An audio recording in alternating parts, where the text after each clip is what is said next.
لحفظ القرآن فضل كبير جدا، فالحافظ للقرآن يلبس والديه تاج الوقار يوم القيامة، ويرفع الحافظ بكل آية درجة، ويذكر مع السفرة الكرام البررة. وحفظ القرآن يصفي القلب ويقوي الحفظ والذاكرة، ويجعل الإنسان قدوة للناس في الخير والصلاح. ما شاء الله، لقد رغبت بشدة في حفظ القرآن الكريم، ولكن يا أخي أين أستطيع أن أحفظ القرآن حفظا جيدا وطريقة صحيحة؟ يمكنك أن تحفظ القرآن الكريم في مدرسة ممتازة معروفة بقوة تعليمها وحسن طريقتها. وفي هذه المدرسة المسمى بمدرسة عربية تعليم الملك برنامج حفظ رائع.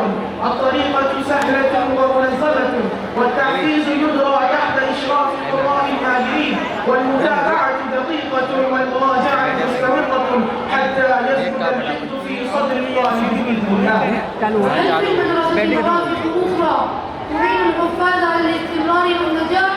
نعم، فيها مرافق عديدة مفيدة، ومنها مكتبة واسعة مليئة بكتب التفسير والقراءات، دار مطالعة خاصة بالأطفال لتعريفهم على القراءة، مطبخ نظيف يقدم فيه الطعام للطلاب، ملعب كبير للرياضة والراحة، أساتذة ماهرون لهم خبرة طويلة في تدريس القرآن، بيئة تربوية هادية تساعد إلى الحفظ والمراجعة، إدارة منظمة تهتم بالانضباط وجودة البرنامج.